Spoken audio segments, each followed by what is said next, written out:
Hi everyone, it's great to see you. Today I'm going to be doing an unboxing for you, and it's a little different for me.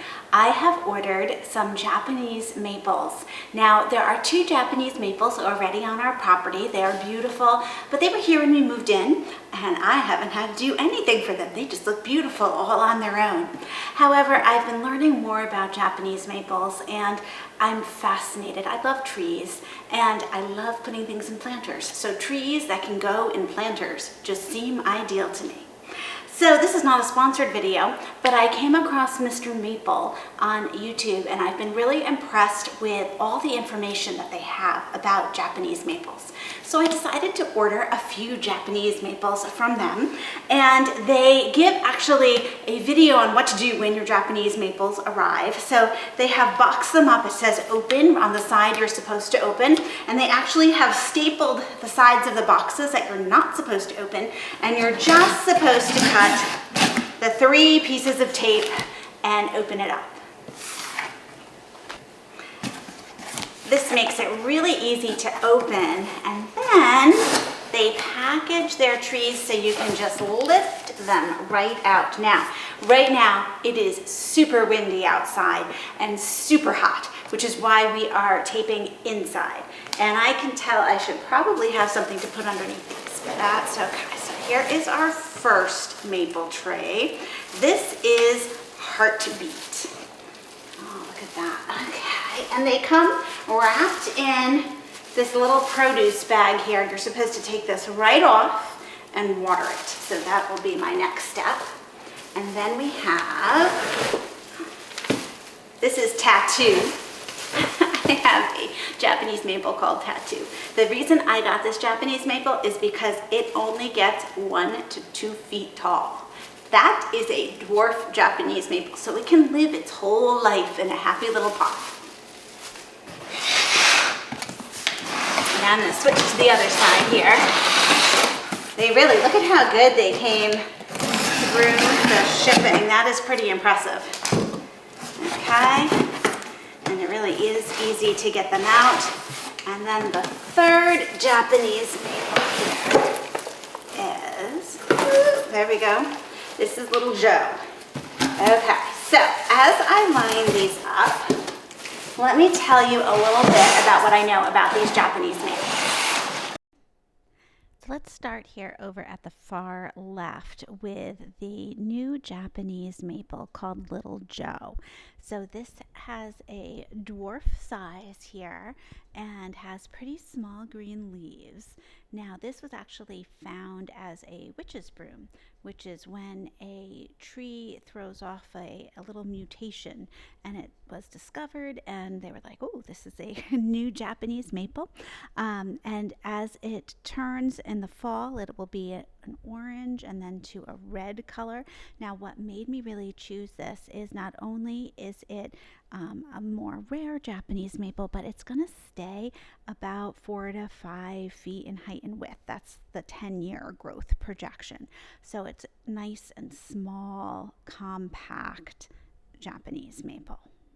Now the next Japanese maple that I got is called Heartbeat, and it is a weeping Japanese maple, which I just love that look. So this has a brighter red in its new growth. So in the spring, it's going to be that brighter red color. Then as summer goes through, that sort of bronzes a bit, and then it'll be bright red again in the fall. So I love that.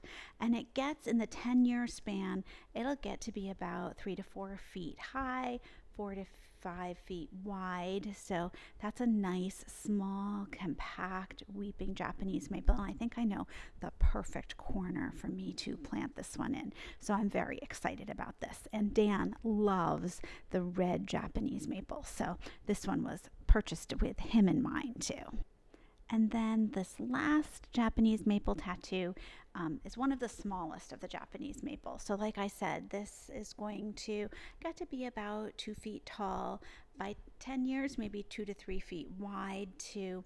And if you look at the leaves, so they're this beautiful green color, but they're very, very close together, which I really like. I think they describe this as having a tightly layered habitat. And that, when you look at it, is really true. It is just real close together, these beautiful sort of lime green leaves. And it says as it goes through the summer, they're going to get to be a darker green, and then in the fall color is yellow to orange. So I think it's just a fabulous little tree here, and I really think this one's going to stay in a pot because it just has such a small growth to it. I think it'll be perfect in a planter.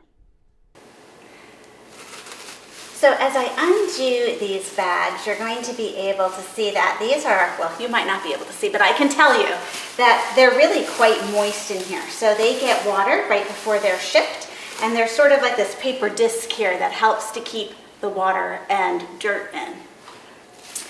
So now I will give them a drink of water, and I'm keeping them inside until after we have a line of thunderstorms come through, because I don't want my new baby trees to have anything broken when they're blown over. But we do know that keeping your Japanese maples outside, they'll do much better. Japanese maples usually don't keep inside. So these will be outside trees, not inside trees. So I bought the dwarf maple trees outside, these beautiful Japanese maples, and I want to tell you a couple more things about them. So I brought them out, I soaked the root balls really well, and I put them back by the fence. Now, in the directions it says that you water them really, really well, and then you make sure they dry out. You actually don't keep watering them every day until you stick your finger in and you're like, yep, it's dried out, I need to water it again. So I thought I was doing the right thing, leaving them back here by the fence, and then all of a sudden it dawned on me one night, you know how it is when you wake up thinking about your garden, that they get the overhead sprinklers from the grass back here, so they won't be able to dry out. So today I'm going to move them to a different area, still in the shade, because they're acclimating to being outside here. If they get too much sun, they're going to get a little scorch on their leaves. Now this is not the end of the world, and it's happened here a bit. They're deciduous, so all these leaves fall off in the fall. They'll come back next year looking beautiful, but I'm going to put them in the shade in a drier location this time and actually let them dry out. But I wanted to mention just a little bit more about Mr. Maple, where I ordered these from. So these two are labeled dwarf. This is the little Joe here, and this is Tattoo. This one is labeled rare Japanese maple. So they get a limited number in of certain Japanese maples. So if you're going online and you see that they have in stock the one that you want, you should order it then. And that's why I jumped at the chance to get these, because I was like, okay, these are the ones I want. I better order them right away. So I'll be keeping you posted on how these do. I'm going to get them to a drier area right now. Thank you so much for joining me, and I'll see you in the next video.